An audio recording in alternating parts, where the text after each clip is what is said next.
Ever since 2004, the organization Yahad-In Unum organizes researchers in Ukraine, Belarus, Russia, Poland and Moldova, looking for testimonials on shootings of Jews and Gypsies. And we also make an inventory of the killing sites. We try to figure out where the victims have been buried, and we'd like to give back their identity and their memory. Most of these slayings took place in public, at the border of the villages, on the rural streets, and up till now we've gathered over 3,000 interviews on the former territory of the Soviet Union. And we've located about 1,000 killing sites. Currently, there's a group, one of our teams in Moldova, and a second team is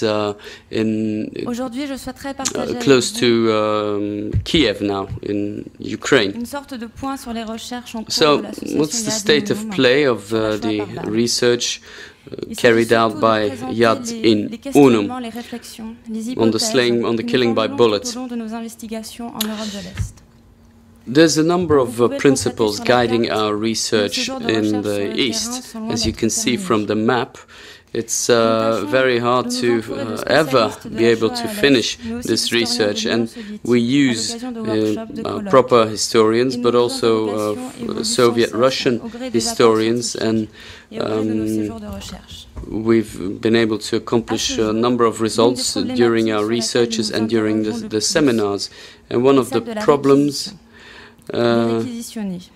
thème qui peut faire aujourd'hui écho au terme de travailleurs forcés de la mort qu'on évoque aujourd'hui.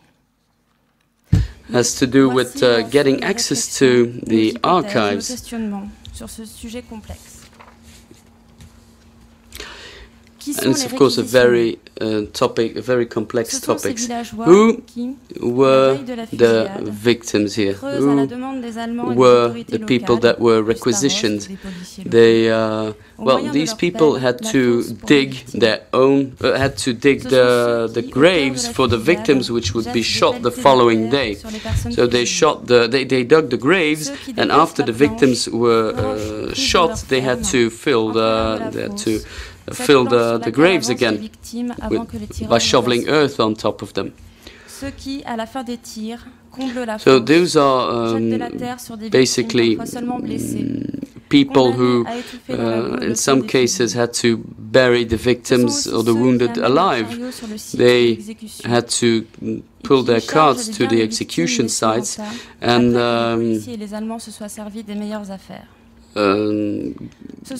try to loot whatever is left behind by the Germans and by the local police force. They did this on the orders of the occupying forces and the local police, and it's also the people who cook for the Germans and serve order and food to the killers. It's a very complex question, and it has led to a workshop organized by Yad In Unum 2 years ago with specialists from the Soviet Union. The question is, how can we qualify, how can we describe the involvement of these people in the crimes? Can we consider them to be forced laborers? Can we consider those villagers who've helped the killers, those who assisted the Germans during their extermination activities? They did this, of course, upon the instigation of the German occupying forces, but was it possible for them to refuse? Or does it simply reflect the anti-Semitism already present in the Soviet Union before the occupation, which was eagerly exploited by the Germans to carry out the Shoah? In the Soviet Union, the summoning of villagers already existed before the Second World War. Summoning people to do work was one of the bases of the collective economy. In many kolkhozes before the war, there was already basically a communist official who could summon people in the morning to do some work for the kolkhozes. And there was also the disepnik, which was somebody who was in charge of 10 houses. So the head of the Communist Party then transmitted his orders to the disepnik, who was basically a brigadier for those smaller villages. And according to the specialists in the Soviet Union, summoning people was fairly common, especially in the rural Soviet Union. But the question was also, could one refuse? And what happened if one refused to do this? And that's an open question, and it's something that we keep investigating. And there's two events that have deeply marked the mentality of these Ukrainian and Russian villages, and we have to take this into account when analyzing what happened during the war. During the Great Famine, 32-33, the population in Ukraine and southern Russia was confronted with mass famine, starvation. And it would seem that it was hard for these people to still be shocked during the Nazi killings, for instance. And some of the practices were also copied. For instance, during the Great Famine, the corpses were buried in mass graves, and the same applied during the Nazi slayings. And then there's a second element. There's the sale of confiscated property. Already the property of the confiscated property was sold during local auctions, and that was often the case when people abandoned their villages. So in those cases, the property of those who abandoned the village was sold at auctions, local auctions, and the same applied for the property of the Jews that were killed. After, before, did the Germans know about this Soviet-Russian system of summoning people to carry out work before Operation Barbarossa? We can assume they did, because when they started Operation Barbarossa, there were many Volksdeutschen who were originally from the Soviet Union, who served as interpreters and who were well familiar with the local habits, and they displayed a great sense of improvisation and mobility.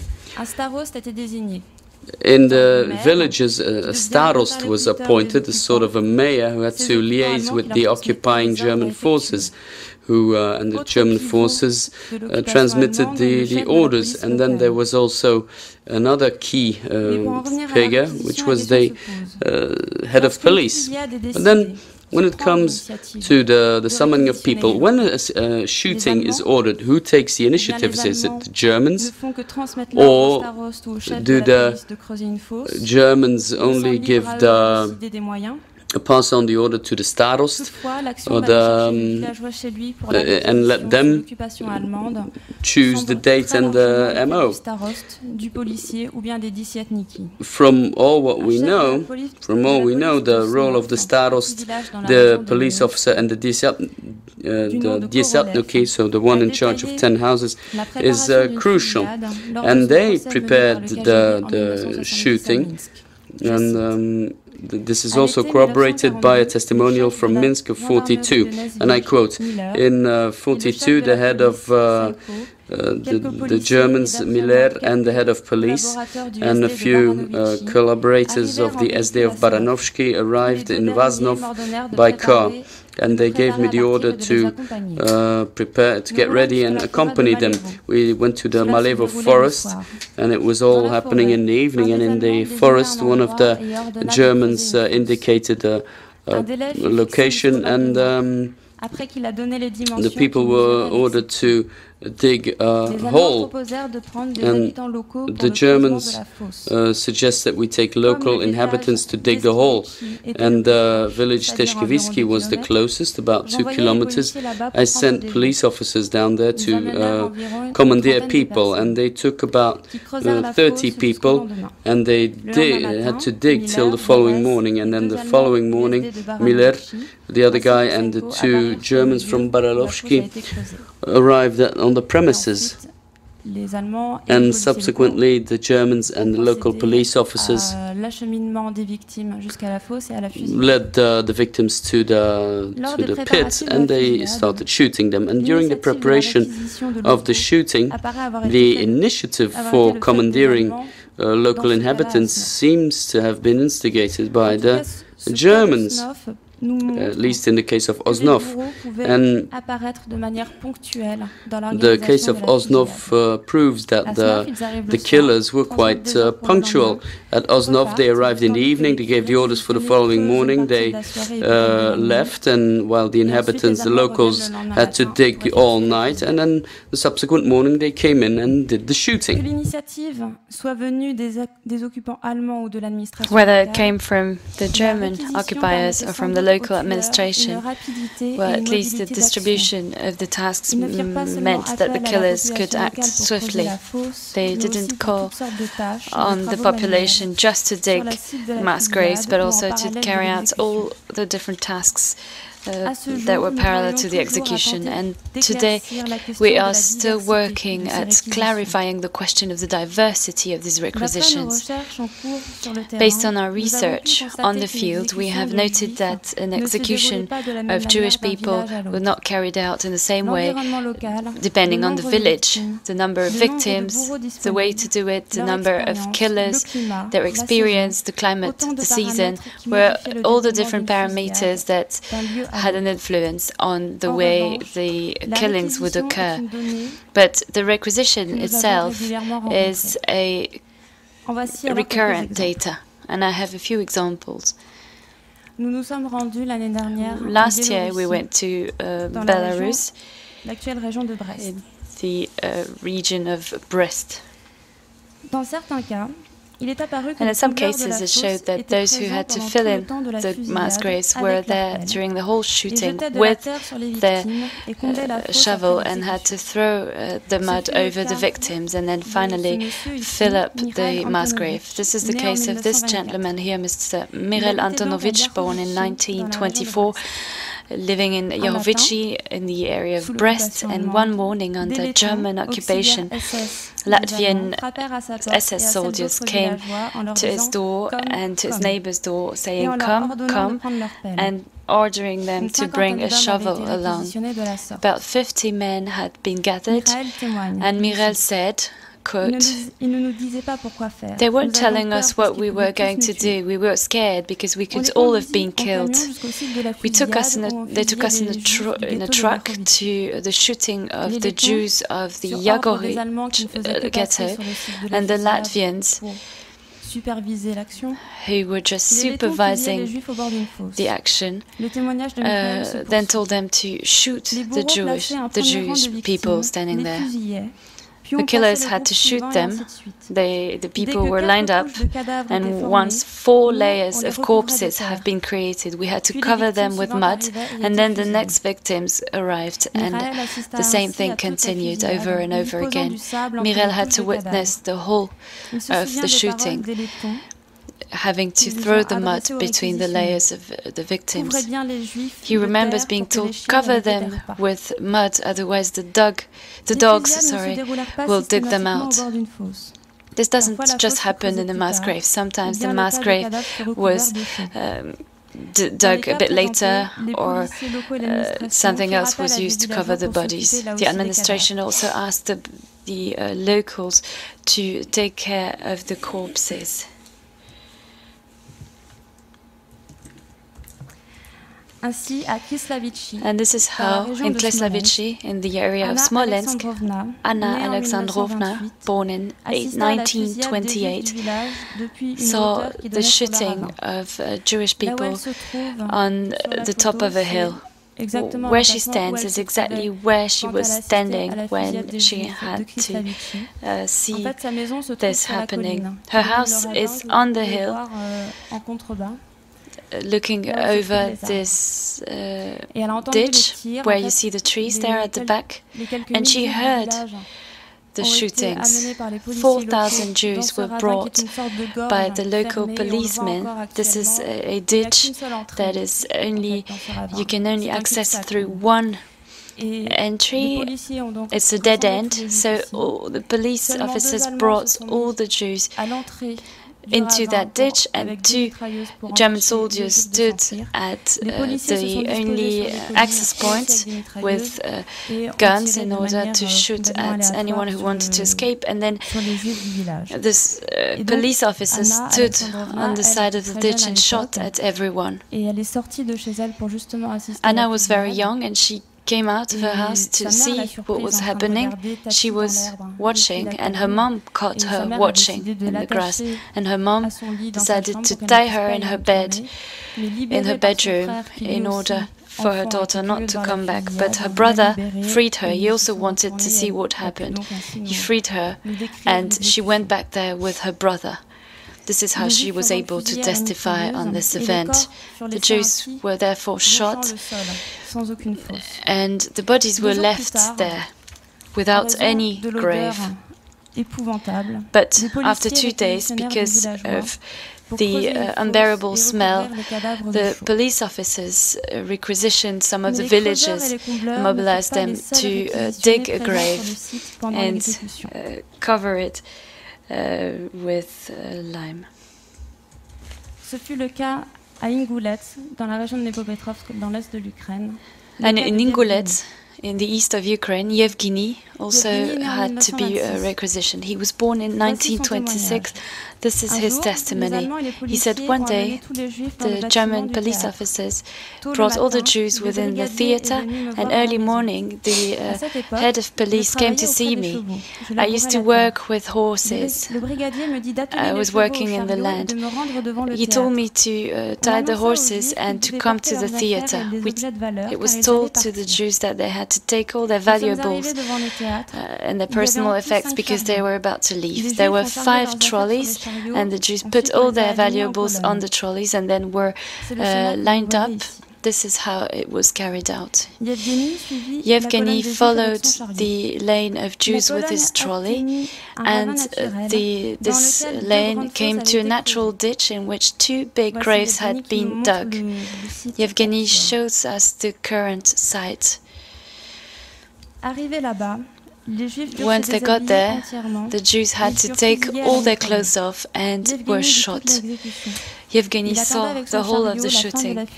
He waited for the end of the shooting, being ordered to do so by the Germans, and then had to take the clothes that the Jews had taken off, gather them, and then he was told with his colleagues to bring all the personal effects and valuables into the church that turned into a warehouse. Another example in Romanivka, an important Jewish colony before the war in the area of Nikolaev, southwest Ukraine. This is where we met Anna Pavlovna, who witnessed the shooting of the Jews of her village. She remembers the Germans had requisitioned her auntie to cook for them. They didn't want to eat small pieces of meat, they wanted big pieces of meat. And then some shot the Jews while the others were eating and drinking, and then they turned around and took turns to do so. She says that The next day, the local police officers organized a big sale of the goods collected on the Jews, and the school turned into a market. This is again quoting Avla Pavlovna. In each classroom you had different types of goods. In the one you had women's clothes, in the other you had men's clothes. They had shortlisted young people from the village in order to sort the clothes. In the school, some people were requisitioned to bring the stuff into the background, into the playground. This took a whole year. There were 3,000 houses that needed to be emptied. People were coming to buy cupboards, furniture, clothes, and so on. And the requisition carried on after the shooting in Repadnica in order to sell the goods of the victims that are distributed between the different houses. And after a few days in Romanishka, the Jews are shot and buried in mass graves. Their houses are occupied and their goods are sold. Yevgeni, the previous witness who was asked with a trolley to carry these goods, had gone to the shooting site with a trolley. The trolley belonged to the kolkhoz, and this is a trolley that was used to usually carry the wheat. So, after the shootings, the trolley has to carry the Jews' goods. And on the next day, it becomes again the kolkhoz trolley to carry the wheat. This means that every time we do research trips, we focus on the scale of shootings in this area, because these shootings seem to have been organized in a very improvised way. The Germans and their collaborators, such as the staros, the police officers, had to show some creativity. They had to improvise with the means that they had, the villagers, the trolleys, the boards, and the role the requisition villagers carried out seems to be crucial in the extermination of Jews in the Soviet Union, especially in rural areas. This labor in the execution guaranteed that the killers were mobile, because in every village they had little hands that could do the dirty jobs for them, to dig the grave, to fill it in, to carry the goods around, to cook for the murderers. And finally, local villagers made up for the lack of Germans on site and the lack of time they had to carry out a shooting in a village in one day. From the day before until the very evening, the day was made up of tasks that had to be done. And at night, when the SS came back to their barracks, the villagers had to continue with the work, to continue filling the graves and so on. So the police officers played a role before, during and after the execution. The requisition is not new during the Second World War. It had been used before, but we're still studying its particular meaning without the war. But were villagers forced, or did they think they were forced? Were they forced under the Soviet regime? Because when they were asked to dig a grave, did they know the purpose of this grave? Was it to bury their Jewish neighbors? Or have they just reproduced very usual actions, such as digging a ditch to put the potatoes and so on? Were these just usual actions for these farmers? Were these daily actions that for one day were actually used to an evil purpose? Can one say that they were not paid, or at least compensated for their task? Is it possible to confirm this? Because if they needed shoes, if they needed a coat that belonged to a victim, well, this is a question we are still working on. Les fusillades des Juifs dans les villages d'Ukraine, de Biélorussie, The shootings of Jews in Belarus, in Ukraine, in Russia seem very deeply enshrined in reality. Carrying the goods on trolleys looked strangely like carrying the goods from the farm. The same trolley, the same ditch is dug as they used to dig every day. So were they just carrying on their farming tasks? Was it their life? Or they were just carrying out rural tasks, and on the next day there was no trace of what had been done. These villages who were requisitioned are still part of a very blurred area. We can very much create theories about it, but it can still be a crime, it can still be a genocide. Without the involvement of these requisitioned villages, the shooting of the Roma population on the occupied Soviet territories, could they have been that quick? Could they have been that shift? Could they have had that scale? This is an open question we always come back to in our research, and our teams are still working on it in the different regions they're working. Thank you.